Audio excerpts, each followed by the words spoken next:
public service announcement. Fortnite sucks.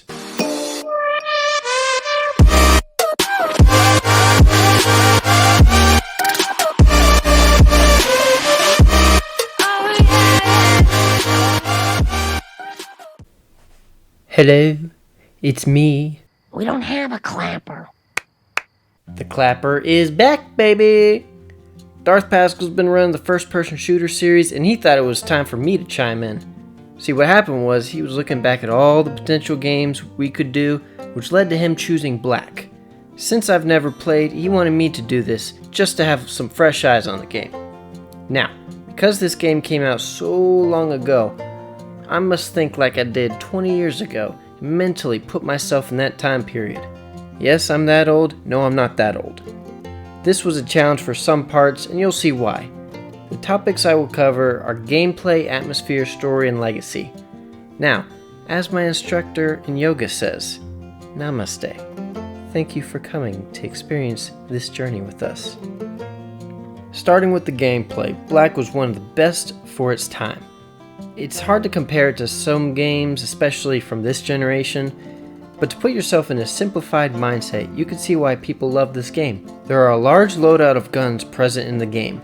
First, we have 7 categories. Those are 3 pistols, 2 shotguns, 4 submachine guns, 3 assault rifles, 1 sniper, 1 machine gun, and 2 explosives. That's a mouthful. Let me pause just to show these categories. With these 16 guns, you have the option to personalize your loadout, so long as you find the gun. Through my time playing this game, I found the SPAS 12 and the G36C are my go-to combo. Unless I was forced to snipe, that's beside the point. Mechanics were rough.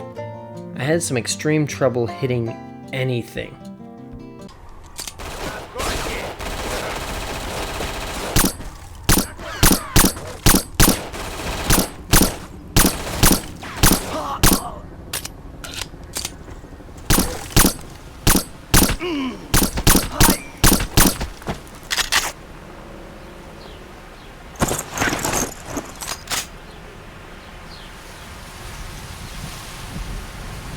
The issue was simply the sensitivity settings. The first moments of the game I went to adjust it, and well, there were none. This led to a more difficult curve.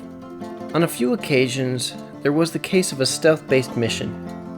Stealth does not work, not even with a silencer.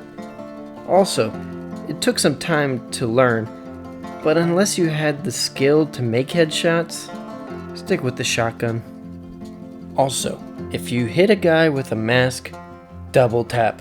He ain't all the way dead. Most of the negatives I've talked about are generational differences. Being so used to current gen leaves a slight expectation. But even once upon a time, when getting shot from behind, I would hope I can turn faster than 1 mile an hour. But this is why mechanics are minimal in our grading scale. Beyond that, we have a great selection of guns, variety of enemies between infantry with their weapon selections, snipers, RPGs, and the heavy shotguns. The gameplay is there. Now, on to the atmosphere. The graphics are stunning. For an original Xbox game, I would dare say they challenge a few indie games from today's time. On Mission 3, you walk out into this graveyard and it just comes to life with the details. The grass, the trees, the sun, it just hits just right. The guns look great. I was surprised by how everything looks. The sounds were epic. The game starts out stating the famous California Symphony orchestrated the music. I mean, just listen.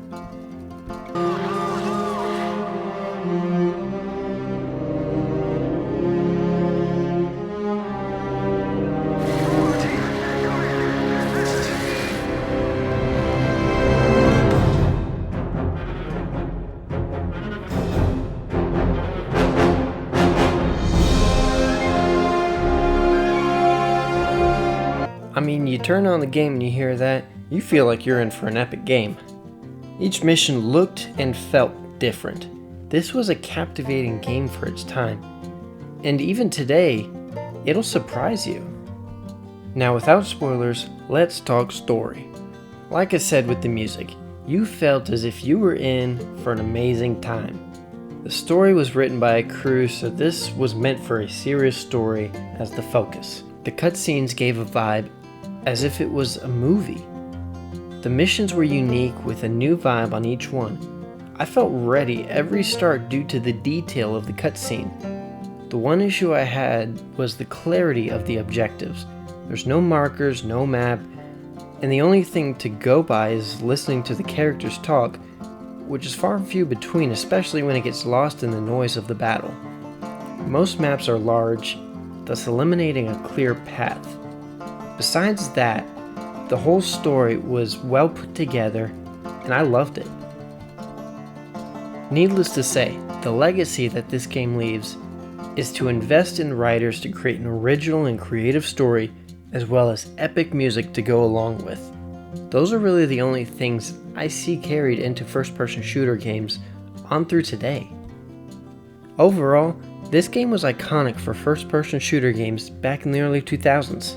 This popularity spike might have led to the growth in the genre, but with many other games at the same time, it was simply a participation at best.